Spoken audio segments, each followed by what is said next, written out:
stopped counting at 11, any significance to the number a happy coincidence. I always record my conversations with Randy Pobst, held in the doorway of whatever car he's just lapped.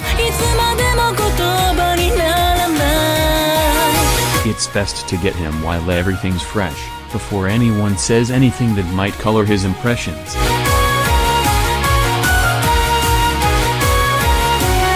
Today, his impressions were things of beauty. There's very little to complain about, he said. It behaves so beautifully.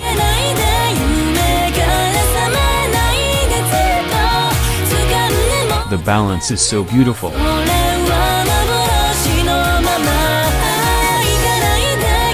You still have to be a little bit careful not going to power too soon. You still have to remember you're in a 911 in situations like that. Beauty, being subjective, is of course in the eye of the beholder, and it was all Randy could get a hold of. It was a beautiful experience, like there was a light from heaven shining down on the car going around the track, he said.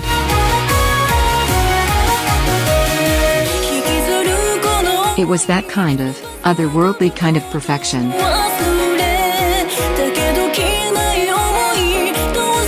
Incredibly enjoyable.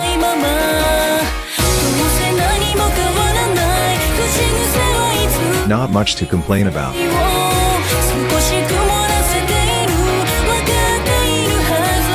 Perfection, too, is in the eye of the beholder and not an absolute. Perfect though he might find the 2018 Porsche 911 GT3, Randy did indeed find something to complain about. If you drive really aggressively on your turn-in, you can definitely over-rotate it and get it sideways, he said. It would be very easy for the average guy to go to power too early and create understeer.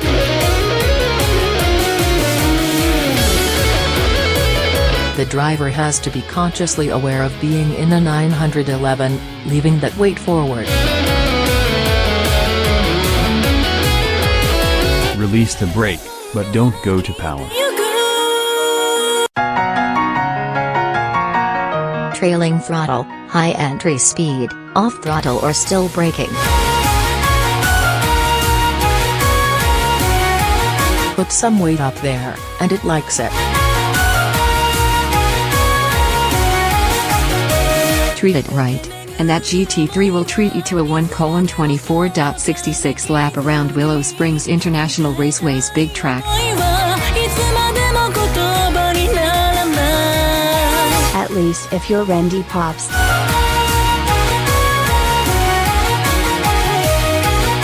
It was so easy, I didn't have to think through it a whole lot, he said. Of course, that's if you're driving one with the functionally telepathic PDK gearbox. With a stick shift, even Randy the Rocket loses a few tenths to the tune of a 1:24.86 lap.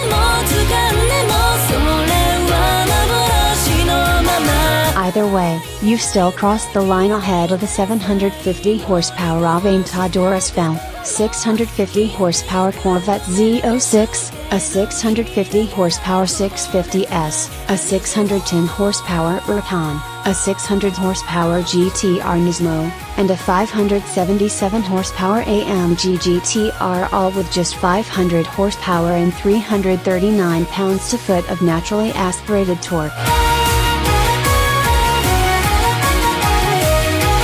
It'll shock a few of those cars on a straight track, too. Under the watchful eye of our box, the PDK-equipped car hit 60 miles per hour in just 3.1 seconds, with the 6-speed manual just behind at 3.5 seconds.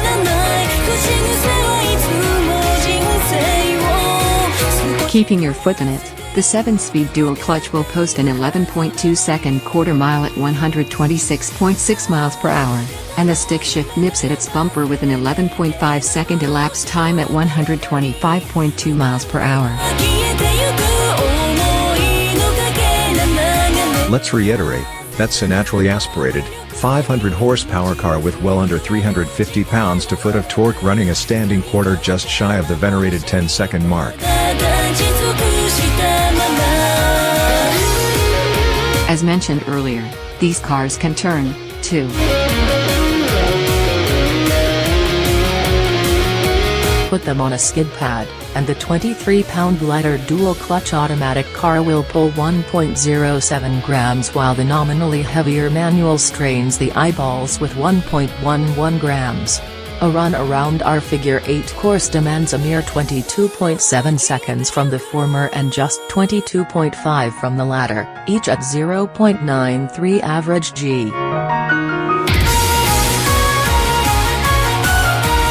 How is the slower shifting manual car faster? It's all in the gears.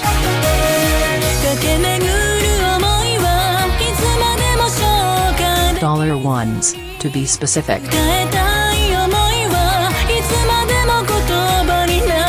With the 9,000 revolutions per minute redline, the manual car can ride out the short straights of the Figure 8 just kissing the limiter while the PDK goes for an upshift just before the brake zone, followed immediately by a downshift.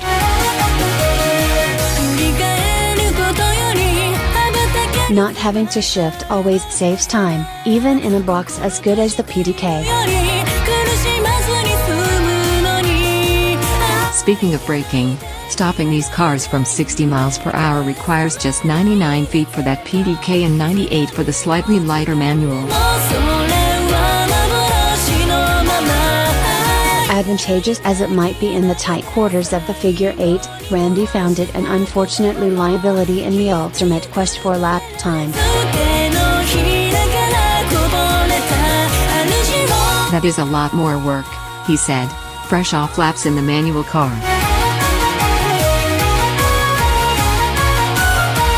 Way more difficult to do a perfect lap with a manual transmission. I seemed to end up halfway between gears a lot, and it was easier to destabilize the car in the brake zone. It's tricky to do the brake and entry perfectly when there's a downshift in there.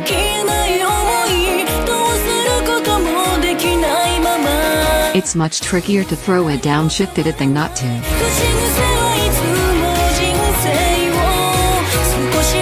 It's reminiscent of what we have to deal with manual transmissions, having to decide what gear you need, and it takes more practice to do it perfectly in one lap.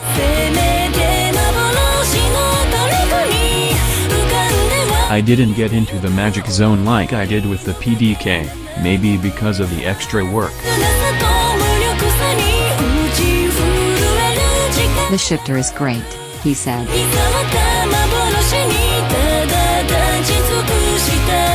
It is very accurate, light.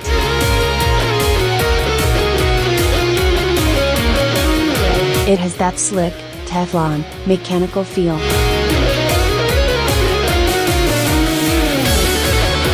Never worried about getting the wrong gear. The only trouble was trying to be as perfect when I have to change gears. As we well know by now, if your lap time puts food on the table, you need a dual clutch transmission. Freed of manual transmission planning and procedures, Randy could focus more on the rest of the car.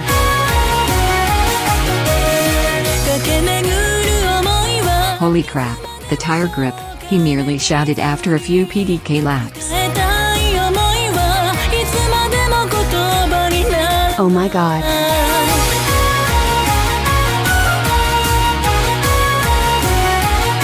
I was so impressed with the tire grip, my god. I think I might have set my turn 8 speed record. They are just so flippin' sticky.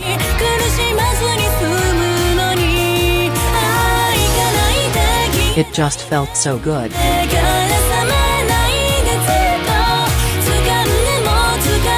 I think it has some real live aero because of the way it sticks, and it's stable at high speed, in Churn 8, especially.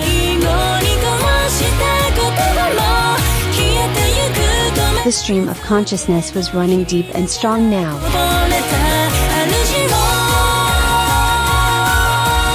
It's a little free on entry, and it's absolutely beautiful in the way it would come into the corner, he continued. It definitely has more front grip off throttle than on. It just entered the corners really beautifully, then it puts down power extremely well. There's no wheel spin anywhere.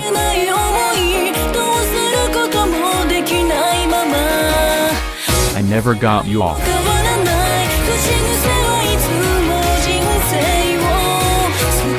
It never got beyond a very pleasant, mild rotation. I mean, it was just beautiful.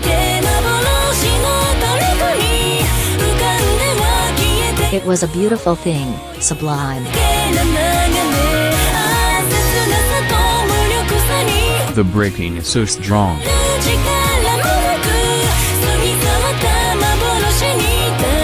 Not moving around at all.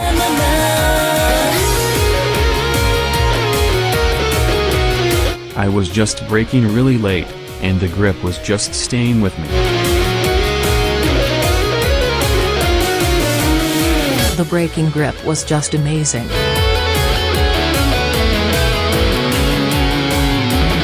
The professional racer is impressed, then, but what of the listener and chronicler, who hasn't won the 24 Hours of Daytona? For myself, I find the GTEs an intoxicating challenge. That initial looseness on turn-in, that free-feeling Randy describes, gives you butterflies at first.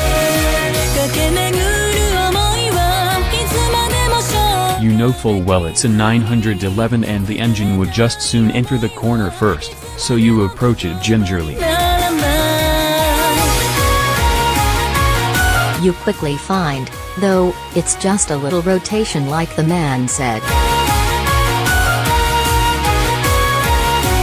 You can carry more speed.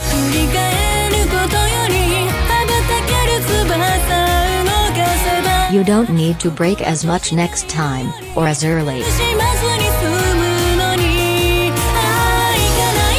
The car has so much more to give, and you find a little bit more each time by.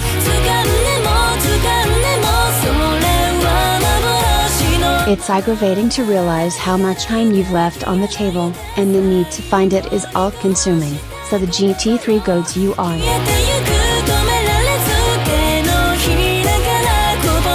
With every lap, you push your brake point a little later, carry a little more speed into the corner, and get back on the power a little sooner, feeling out the point when a little rotation becomes a big rotation and a bigger repair bill.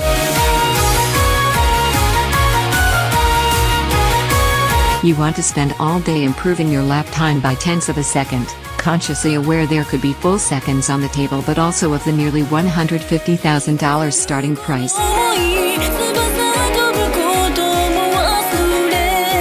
The GT3 wants you to be faster, but it's going to make you work for it. It's rewarding work.